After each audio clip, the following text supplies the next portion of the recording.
Bem-vindos a uma nova palestra. Agora vamos falar sobre um tema muito importante. Vamos falar sobre hemorroidas, mas sem tabus. Para nos acompanhar sobre este tema, vamos ter a presença do Dr. Ezequiel Silva. E eu vou-vos apresentar. Antes de mais, agradecer-vos. Agradecer também à Servier por esta talk, que se quer objetiva e descomplicada. Para vos falar exatamente sobre hemorroidas, o Dr. Ezequiel Silva é cirurgião coloretal e proctologista. Ele vem diretamente do Porto para nos falar, portanto é um plus. É especialista em cirurgia geral desde 2020, tem diferenciação em cirurgia coloretal, com especial enfoque em proctologia, ou não fôssemos falar hoje sobre hemorroidas. Faz a sua atividade clínica no setor público e privado e tem experiência no tratamento de patologia anorretal, incluindo as ditas hemorroidas. Tem presença ativa no Instagram. Se não seguem, têm que seguir. Uma presença fun, objetiva, com muito conteúdo científico e também na plataforma vizinha no TikTok. Faz conteúdos educativos, dirigidos para nós, para a nossa população geral. Tem um forte foco em literacia, nada melhor do que fazer literacia para a saúde para todos nós, e comunicação médica em linguagem simples e acessível. E é isso que nós vamos ver e ouvir agora, com vocês, o Dr. Ezequiel Silva.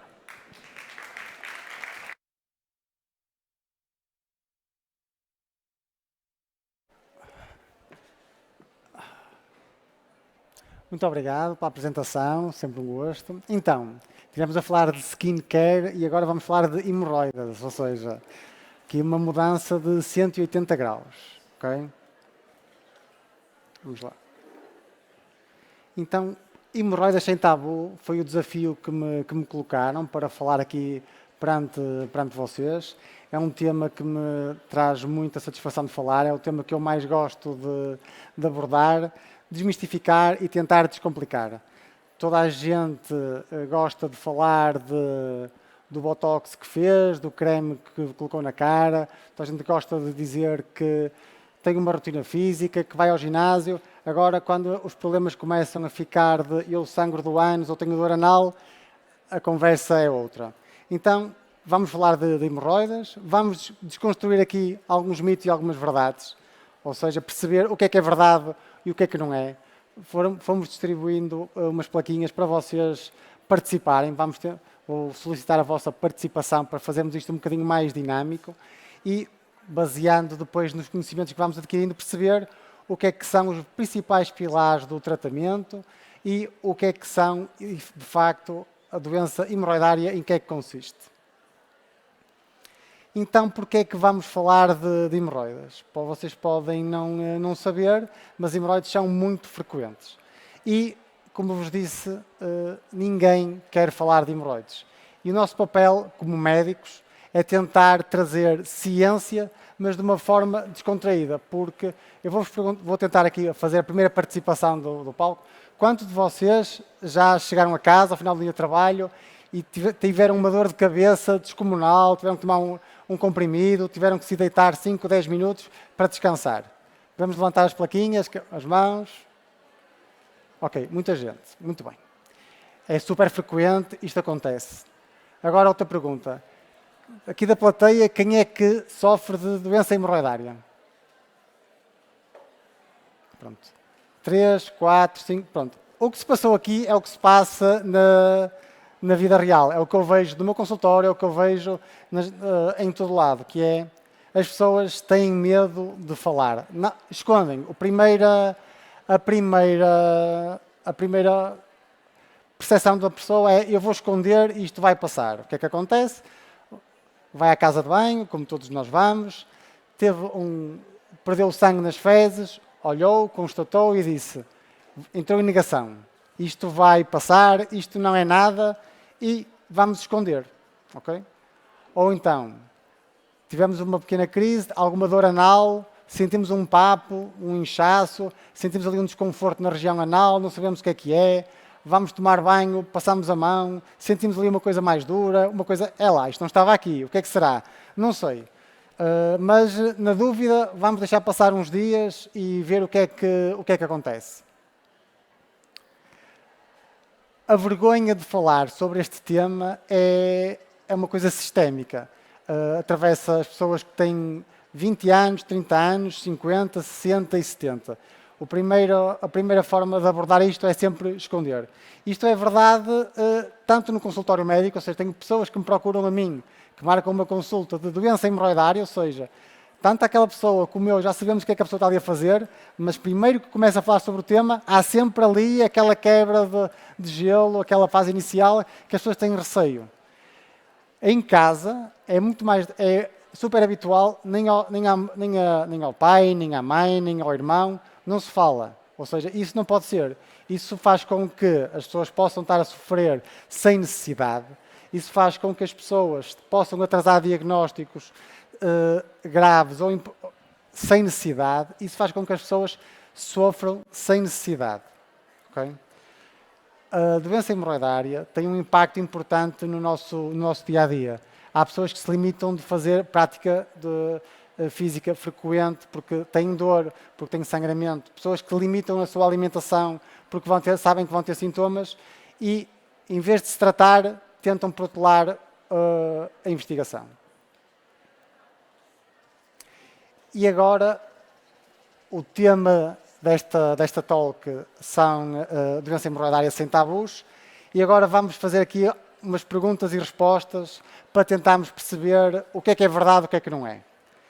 Eu quero que vejam esta frase, que é: todas as pessoas têm hemorroides. Isto é verdade? É mentira? Temos aqui respostas 50-50. Então, todas as pessoas têm hemorroides. Isto é uma coisa essencial para normalizarmos aqui a nossa conversa. Hemorroides são estruturas vasculares que todos nós temos na região anal. São estruturas preenchidas principalmente por vasos sanguíneos, por isso é que eles, quando estão inchados, muitas vezes sangram, mas também fibras musculares, tecido conjuntivo, e elas desempenham um papel muito importante na nossa função de continência. A continência anal é aquilo que nos permite sentir. Estamos aqui, queremos ir à casa de banho, não estamos em casa, não temos nenhuma sanita, apertamos um bocadinho o rabiote e está tudo bem. Este mecanismo de continência é uma coisa intrínseca a todos nós, é multifatorial, mas as hemorroidas desempenham também um papel importante neste mecanismo. Quando é que as nossas hemorroidas começam a dar problemas? Quando dão sintomas, ou seja, estes vasos que nós temos na região anal, quando começam a ficar principalmente inchados, muito mais dilatados, muito mais doentes, aqueles tecidos deixam de ser normais e passam a ficar doentes. E, estando doentes, podem dar sintomas. Quais é que são os sintomas? Temos vários tipos de sintomatologia. Os mais frequentes acabam por ser o sangramento, mas também, às vezes, as hemorroides vêm cá para fora. Temos outro tipo de sintomas que vamos ver assim um bocadinho mais para a frente. E agora, segunda questão. As hemorroidas são contagiosas? Pronto, aqui temos 100% de assertividade, portanto, falha minha, que fiz uma pergunta muito fácil para vocês, ok? As hemorroidas não são contagiosas, ok? As hemorroidas não são transmitidas de pessoa para pessoa, nem por contacto físico, partilha de objetos, relações sexuais.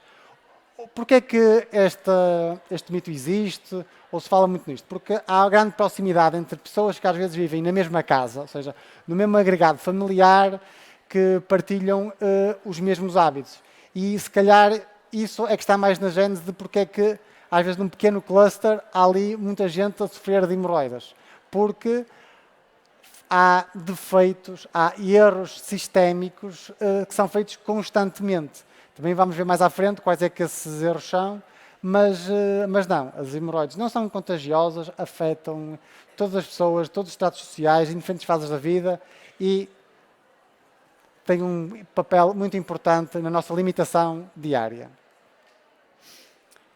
Como vos disse, é uma patologia super frequente, sabemos que 5% da população pelo menos vão ter um episódio de doença hemorroidária, mas sabemos mais do que isso. Numa população acima dos 50 anos, pelo menos metade vai ter pelo menos um episódio de doença hemorroidária, seja ele por dor, seja ele por sangramento, seja ele uma trombose, seja ele um inchaço. E, portanto, este nosso o habitual de esconder um problema que é tão prevalente e tão frequente, com tanto impacto no nosso dia-a-dia, nós temos que tentar desconstruir. O papel desta talk é um bocadinho esse, e o meu papel que eu faço também lá fora, no meu consultório, na minha prática clínica, é normalizar o que é super frequente. Okay? Sabemos também que há um pico de incidência entre os 45 e os 65 anos, mas é só mesmo isso. Há imensas pessoas na ordem dos 20, 25 anos a sofrer de doença hemorroidária e também pessoas com 70, 80 anos a sofrer de doença hemorroidária. Outra questão que me colocam muito: doutor, tenho 70 anos, estou há 40 anos que semana sem semana não sangro, para que é que vou fazer o tratamento agora? Cada vez temos uma população mais envelhecida, mas mais ativa, ou seja, cada vez nós operamos mais pessoas com 90 anos. Okay? Ainda esta semana operei um senhor que tinha 89 anos. Ele dizia, mas eu quero ser operado, a minha família não quer que eu seja operado. Mas é cada vez mais frequente, ou seja, temos o estilo de vida cada vez mais saudável, faz com que as pessoas vivam cada vez mais anos e, mais do que viver mais anos, temos que viver em qualidade. E a doença hemorroidária tira muita qualidade de vida. Agora, próxima questão. A obstipação aumenta o risco de doença hemorroidária. Mais um erro aqui para mim, porque temos aqui uma assertividade de quase 100%. Isto é super frequente. A obstipação é muito habitual na população e é um fator de risco tanto para desenvolver hemorroides, como aumentar o intervalo das crises, como piorar os nossos sintomas. Ou seja, tanto quando nós vamos à casa de banho e temos fezes muito duras, ou então temos que fazer um esforço defecatório muito grande, ou seja, ir para a casa de banho, puxar, tudo isso é péssimo para a nossa saúde anal. Okay? Isso aumenta muito mais a inflamação da região perianal, aumenta o desenvolvimento de hemorroides e quando elas estão lá tornam-se muito mais provavelmente sintomáticas. Da mesma forma, temos outro aspecto que é de diarreia. No diarreia não temos fezes duras, mas o tipo das fezes muito mais moles, muito mais ácidas, acabam por também ser muito nocivas para a nossa região perianal. Próximo mito. Passar muito tempo sentado na sanita piora as nossas hemorroides? Muito bem. Muita gente respondeu verdade. E agora eu pergunto-vos, se vocês sabem que é verdade, porquê é que passam tanto tempo sentados na sanita? Eu já tive todo o tipo de respostas a esta pergunta. Já me disseram, olha, é o meu único momento de paz em casa. Ou seja, os meus filhos estão lá em fora a correr, não sei o que mais, toda a gente a ser solicitada, anda a fazer isto, anda a fazer aquilo, estou ali, estou sentado, fecho a porta, estou ali meia horinha, ainda consigo com um bocado de sorte, ainda faço uma coisa pior, que é o que esta senhora fez aqui, levou o telemóvel, estamos ali no telemóvel a ver as notícias do dia, estamos ali a ver os e-mails e até já me chegaram a dizer assim, olha doutor, eu às vezes chego ao final e pensei, nem sei se já fiz alguma coisa ou não, de tanto tempo que eu estou aqui sentado. Ok? Pronto. Fora de brincadeiras, estar muito tempo sentado na sanita é outra coisa péssima para a doença hemorroidária. Claro que estar sentado numa cadeira por longos períodos de tempo também agrava um bocadinho os sintomas, mas o facto de estarmos na sanita sem sustentação faz com que a pressão que seja criada nestas estruturas vasculares seja muito maior e que depois de um dia, 2 dias, uma semana, 1 mês, 3 meses, 1 ano, faz com que a doença hemorroidária agrave e se torne muito mais sintomática. E agora, picantes, pimentas.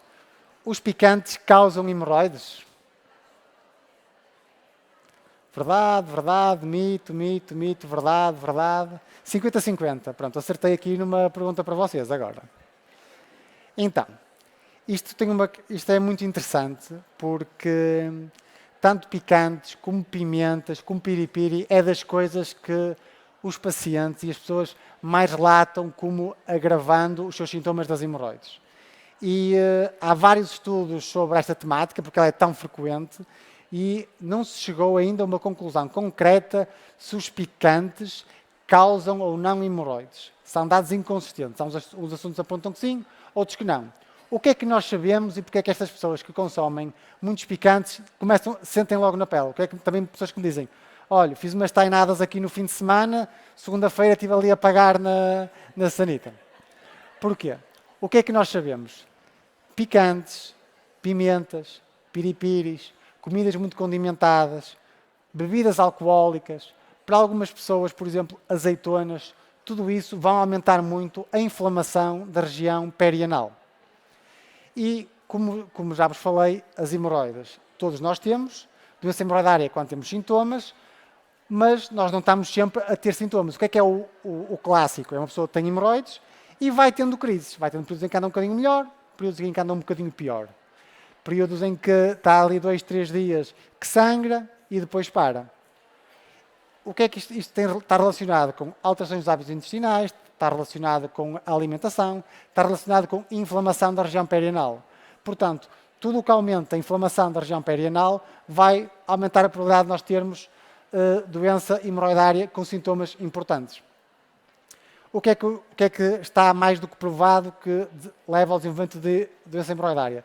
Já falámos, aumento da pressão venosa hemorroidária, o estar muito tempo sentado na sanita, períodos de obstipação, períodos de diarreia crónica, ou seja, pessoas que têm diarreia crónica também, muito habitualmente, têm hemorroides muito sintomáticas. É importante perceber porque é que esta pessoa tem esta diarreia, é importante perceber porque é que esta pessoa tem esta obstipação. Okay?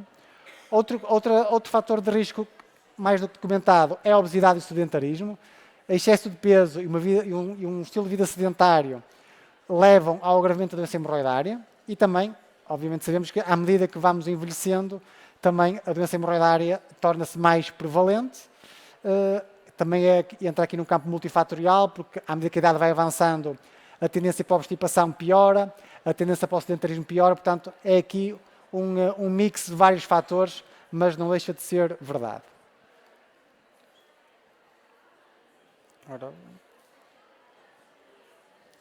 Agora, muito bem. Próxima questão. Se existe sangramento anal, são sempre hemorroidas? Mito, mito, mito, mito, mito. Toda a gente disse mito. Toda a gente sabe disso, mas é importante levarmos isso para a nossa vida. O que é que isso quer dizer? E o que é que eu vejo frequentemente? Pessoas que têm sangramento anal, pessoas que de vez em quando vão à casa de banho e veem sangue nas fezes.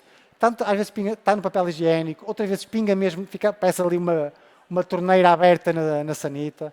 Outras vezes vem ali misturado no meio das fezes. E isto pode ser causado pelas hemorroides? Claro que sim. A doença hemorroidária, já vimos que uma das principais manifestações era o sangramento. No entanto, há outras patologias que podem causar este sangramento. E assumir que todo o sangramento é hemorroides, todo o sangramento, vamos colocar aqui uma pomada para isto ir melhorando transitoriamente, pode dar muito mau resultado. Além de estarmos constantemente a pôr a nossa qualidade de vida em xeque, porque não estamos a tratar o verdadeiro problema. Colocamos umas pomadas para as nossas expostas hemorroides, achamos que elas vão melhorar, muitas vezes o ciclo da inflamação até melhorou um bocadinho e o sangramento para e nós dizemos, ok, as minhas hemorroides e a minha dor anal melhorou. Mas temos outras causas, por exemplo, podemos ter fissuras anais, podemos ter fístulas anais, podemos ter pólipos, que são pequenos tumores na região anal, ou então podemos ter uma coisa que é muito mais rara, mas é muito mais grave, que é pessoas que deixam passar um diagnóstico de um cancro coloretal, porque tiveram a sangrar e disseram que eu sempre sangrei, os meus pais sangraram, portanto estou com hemorroides, não procuraram ajuda, não fizeram a investigação adequada e deixaram passar.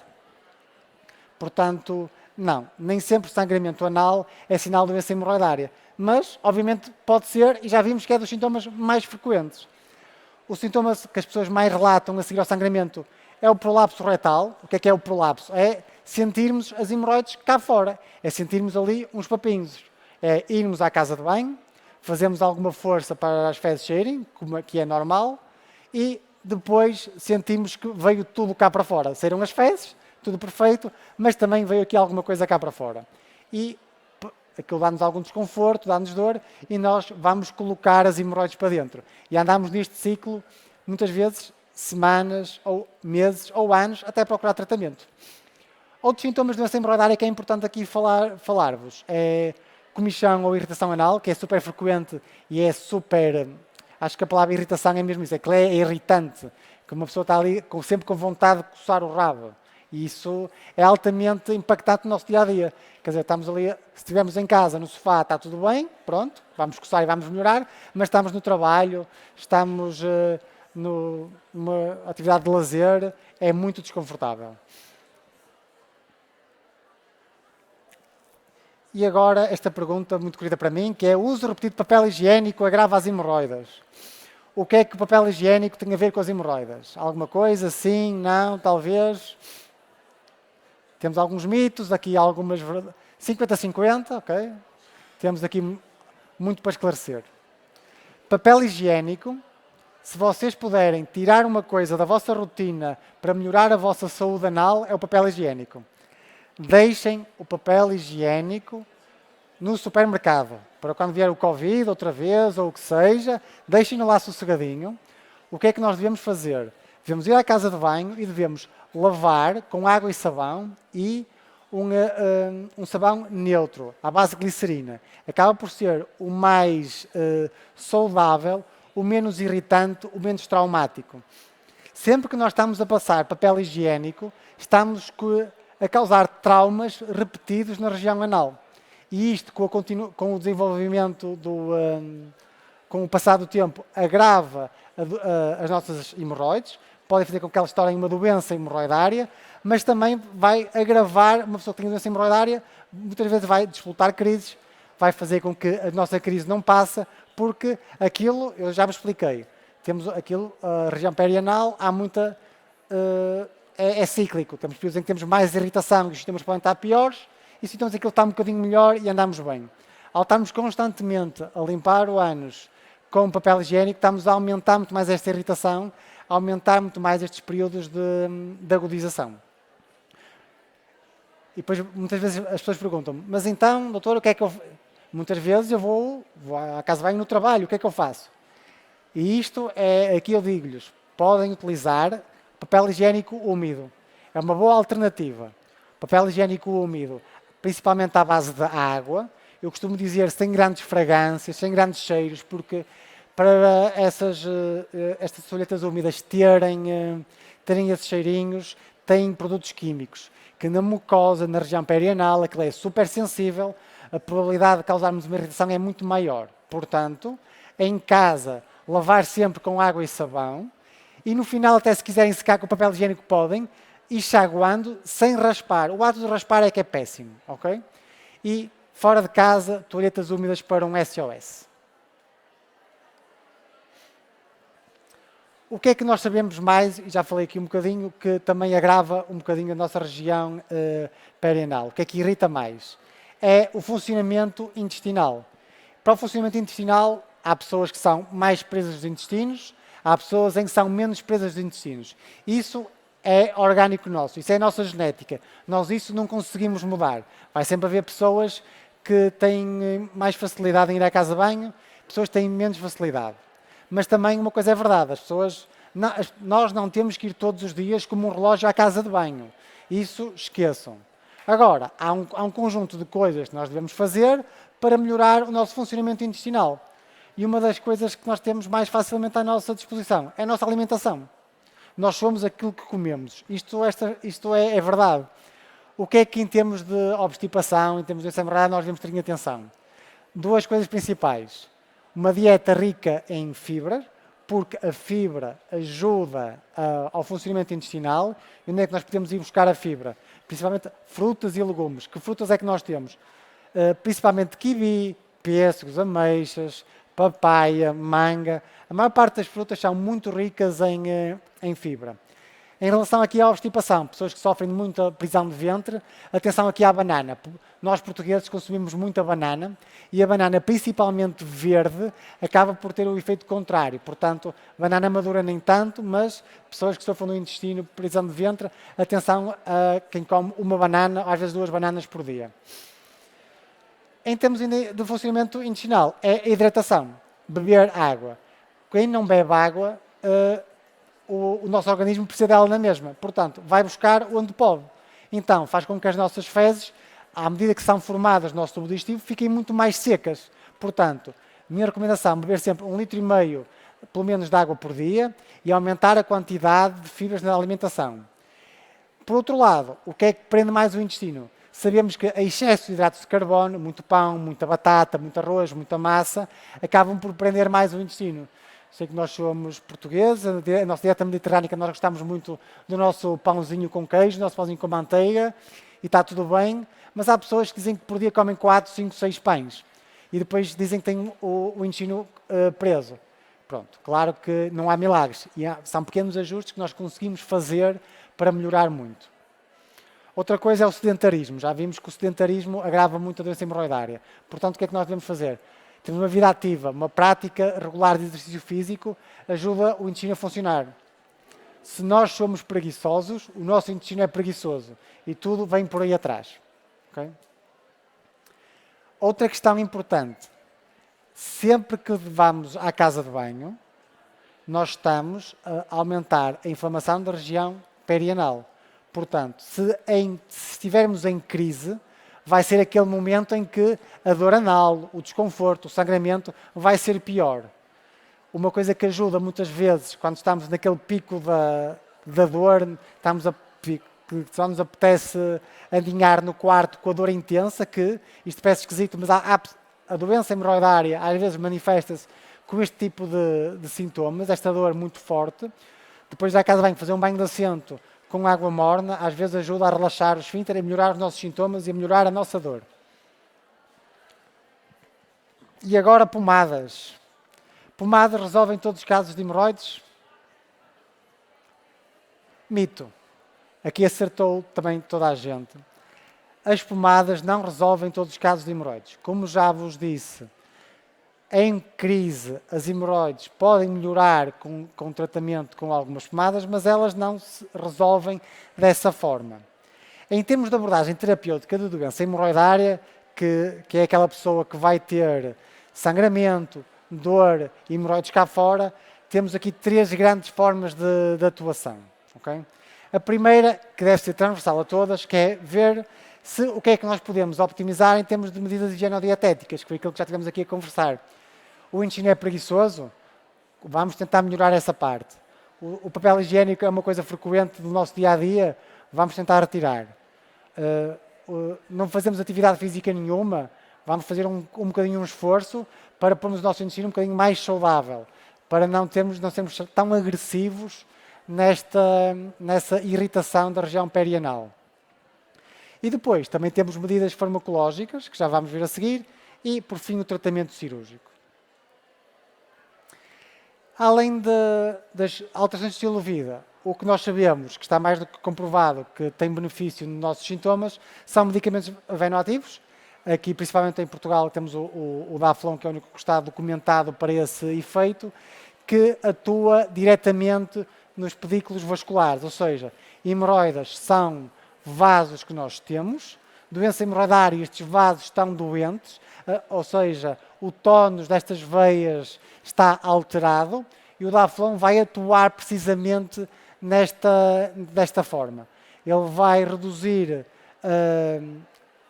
o nível de sintomatologia e vai diminuir o intervalo das crises. O que é que também nós sabemos? Se usamos em associação numa fase aguda, em crise, com alguma pomada, esse efeito vai ser sinérgico, ou seja, é melhor usar uma pomada em conjunto do Daflon do que as duas coisas separadas, ou seja, o seu efeito potencia um ao outro, ok? Pronto. O que é que o Daflon também faz? E o que é que eu já vos disse? As crises são aquilo que vão manifestar a nossa doença hemorroidária. Quem sofre frequentemente de doença hemorroidária não vai estar sempre com sintomas. O que é o mais típico? É aquela pessoa que diz, olha, eu às vezes abusava, andava ali uns dias a sangrar e depois parava. E depois andava 2 anos, não tinha nada. E depois a doença hemorroidária vai evoluindo e se calhar isto começa a acontecer todos os meses.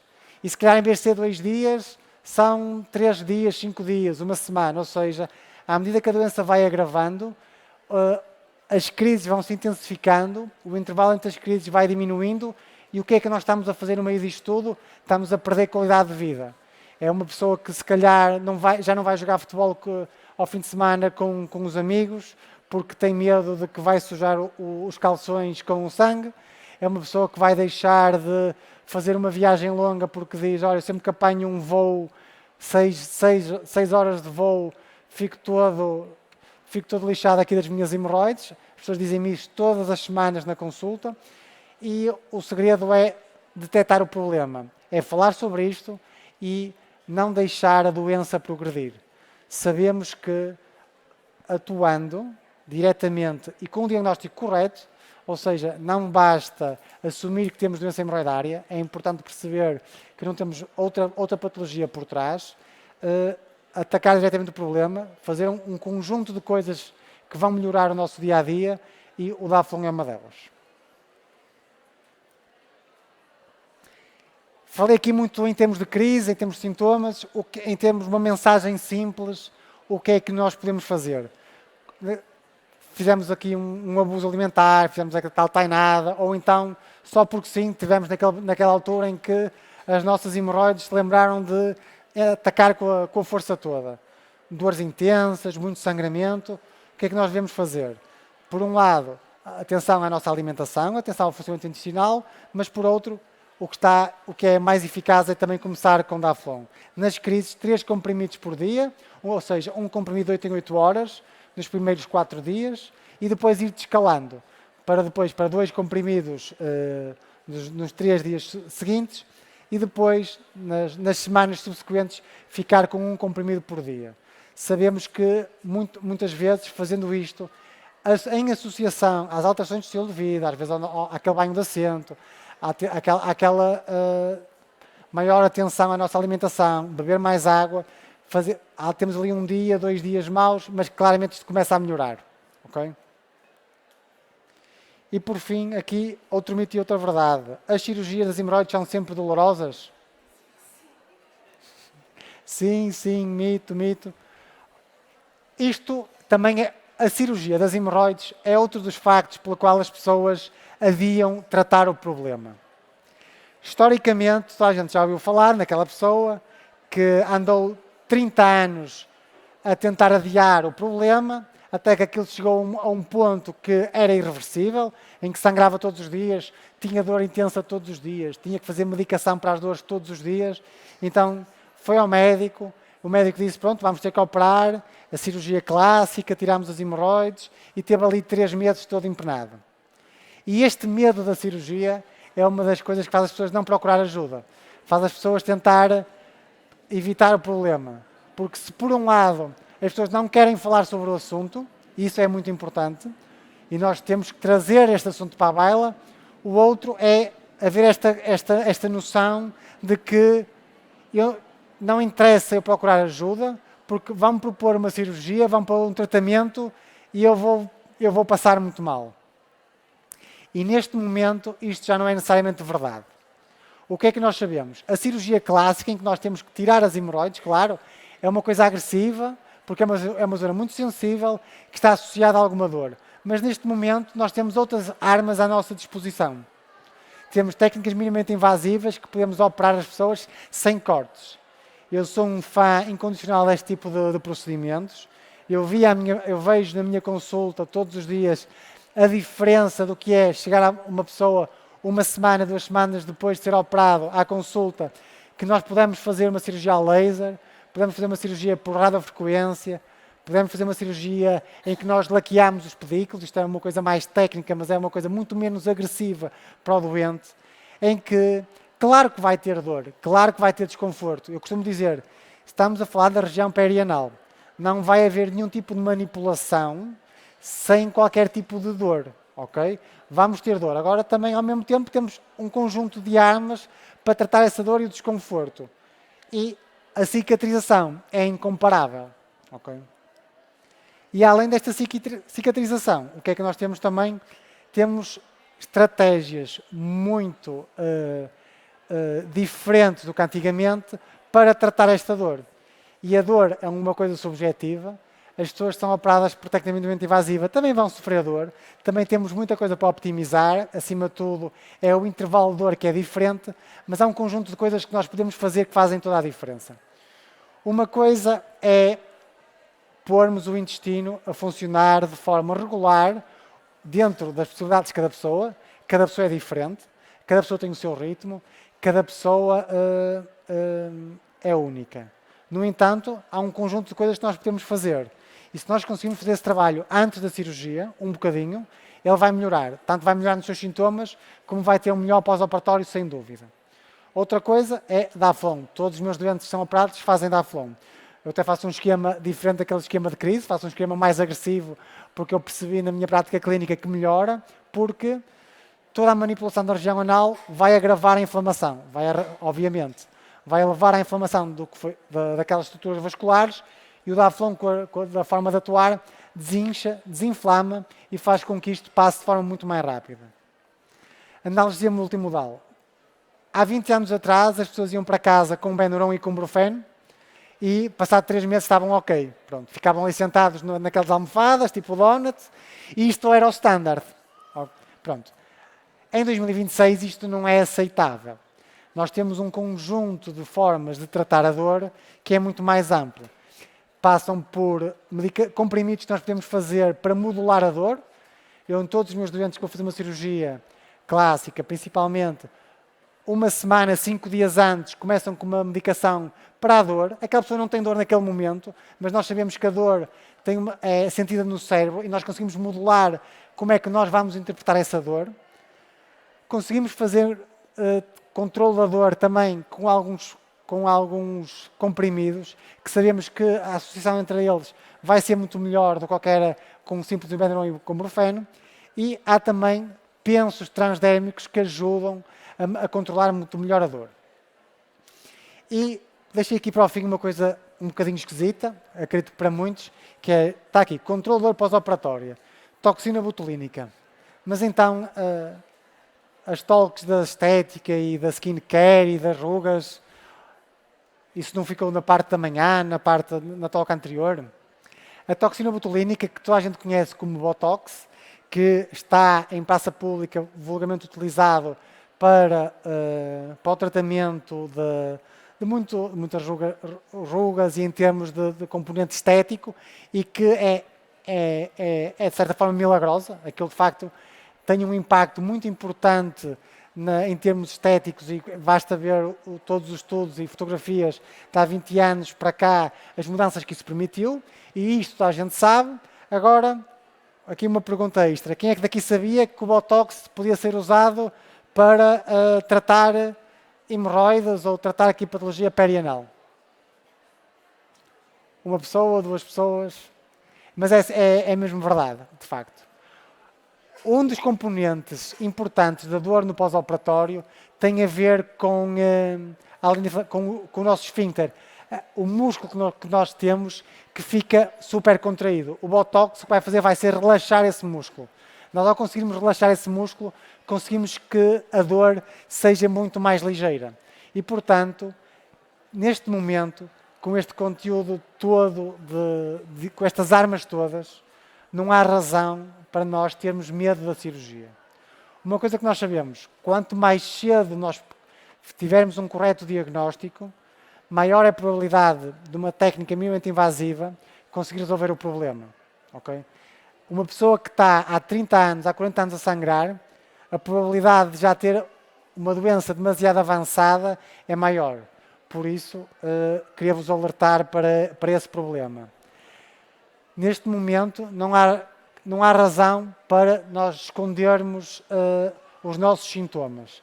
Cada vez temos mais facilidade de informação, mais acessibilidade de falarmos com o nosso médico, com o nosso farmacêutico, não precisa ser um médico especialista numa fase inicial, um médico de clínica geral, o vosso médico que vos acompanha por todos os dias, sabe muito desta informação, consegue-vos tranquilizar muitas coisas, consegue passar e orientar para um especialista quando é necessário.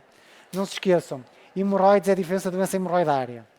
A doença hemorroidária tem um impacto gigante no nosso dia-a-dia. Imensas pessoas que limitam o seu dia-a-dia por causa dos sintomas. Neste momento não há razão, em 2026, para nós termos vergonha de falar sobre o assunto. Não há razão de nós termos medo de falar sobre hemorroides. Não há razão de nós adiarmos procurar ajuda pelo medo de uma cirurgia. E por fim, sem dúvida, o tratamento com Daflon trata as crises, reduz as recorrências e é um excelente adjuvante tanto no pré-operatório como no pós-operatório. E era isto que eu vos queria trazer aqui hoje. Obrigado. Uma excelente explicação. Eu estou sem micro. A explicação do Dr. Ezequiel. Vamos partir agora para perguntas, sem medo. Temos aqui já deste lado. E aqui à frente, o Ezequiel vai responder a tudo. Já temos o micro a chegar. Olá, boa tarde. Queria perguntar como é que aborda as hemorroidas nas grávidas. Ora bem, as hemorroides nas grávidas é super frequente. A gravidez também aumenta a pressão intra-abdominal e que é um fator de risco para desenvolver hemorroides. A minha abordagem, dependendo se estamos a falar de hemorroidas internas ou externas, se as hemorroides externas que se formam com um trombo hemorroidário, se for um trombo muito grande a causar muita dor, eu dreno sempre. E depois, se forem internas, com sangramento, com dor, com desconforto, ponto número 1, medidas higienodietéticas. Logo a primeira coisa que eu faço sempre, está bem? Tentamos optimizar o funcionamento intestinal. A gravidez também está associada a maior obstipação, portanto, tentarmos trabalhar na parte alimentar, tentar trabalhar na parte do exercício físico e tentarmos controlar o máximo possível com terapêutica farmacológica. Há algumas pomadas, há umas mais indicadas, outras menos indicadas na gravidez, na maior parte delas são seguras e dá Daflon para as crises. Tentar perceber naquela pessoa em concreto o que é que despleta as crises, tentar perceber se são as azeitonas, se é o picante e tentar retirar e tentarmos chegar ao final da gestação, porque muitas vezes depois da gravidez temos que reavaliar. Em alguns casos, 3 meses depois da gravidez tudo desapareceu. Noutros casos persiste, ou seja, medidas farmacológicas, alterações de estilo de vida e uma primeira reavaliação mais concreta após os 3, 6 meses do parto, porque a partir daí é que pode fazer toda a diferença. Sim. Tínhamos uma pergunta aqui à frente. Entretanto, podem começar e aproveitar a seguir o Dr. Ezequiel nas redes sociais. Ele explica tudo muito facilmente também. Boa tarde. Boa tarde. Eu já fiz a cirurgia porque realmente tem um impacto muito Ponha só o negativo na microfone um nossa- bocadinho mais. Isso. Eu já fiz a cirurgia porque esta doença tem um impacto muito negativo na nossa vida. E foram uns 20 anos assim e depois tive que fazer a cirurgia. O que é que acontece? Correu tudo muito bem, é muito doloroso após cirurgia, mesmo muito doloroso. Se eu tivesse que fazer outra vez, acho que não faria, devido a esse impacto também nos primeiros 15 dias. O que é que acontece? Passado um mês, a fissura, fiquei com a fissura à mesma. Tratei a parte das hemorroidas, mas a fissura regressou. Fiquei com receio outra vez de ir à casa de banho, porque nós ficamos com medo de Claro. ir, porque é muito doloroso. A minha pergunta é, as hemorroidas podem voltar novamente? Porque a fissura, eu fiquei com ela outra vez.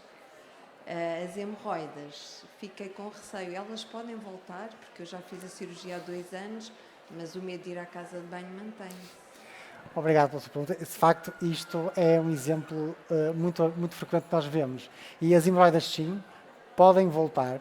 Eu, pelo que me descreveu, deve ter feito a técnica clássica e também com 20 anos de evolução de doença, adiar os tratamentos. Porque eu tinha as 3 coisas. Era hemorroidas, a fissura e tinha fístula. Fístula, tinha o pack completo. Pronto, e a médica disse, então vamos tratar tudo e vai ficar tudo ok. Realmente correu tudo bem, mas passado um mês a fissura abriu. Sim, hemorroidas e fissuras às vezes podem estar ao mesmo tempo, mas são coisas diferentes. Temos de tentar perceber exatamente o que é que está a causar esta fissura e estas hemorroides. Isto é uma à parte. As fissuras, a causa mais frequente é a obstipação, dificuldade em ir à casa de banho, e muitas vezes puxar para as fezes saírem. E também isso é um fator de risco para desenvolver hemorroides, por isso é que elas às vezes estão interligadas. A primeira coisa é tentar tratar sempre a obstipação. Ou seja, o que é que eu já sei pelo que me disse? Tenho uma genética que foi desfavorável nisso, a genética que nós não conseguimos mexer, podemos é mudar no resto. Agora, tentar optimizar o funcionamento intestinal ao máximo é a prioridade. Mas deixa-me que lhe diga, as fissuras anais também têm tratamento.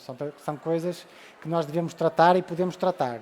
Depende da etiologia, às vezes a parte da toxina botulínica ajuda-nos muito. Mas o seu testemunho, da sua descrição das hemorroides é super típico. É 2 semanas com muita dor, com muito desconforto e nisso, digo-lhe uma coisa, toxina botulínica feita antes ajuda imenso. Não foi o caso, ok. Sim, não é muito habitual. Só mais uma pergunta, doutor. Neste caso, o meu médico disse que o Botox era o ideal para a fissura. Sim. A única questão agora aqui era fazer o Botox, só que o Botox também tem um prazo muito curto, falaram em 6 meses. É verdade. E ter que repetir de 6 em 6 meses ali no local é muito doloroso.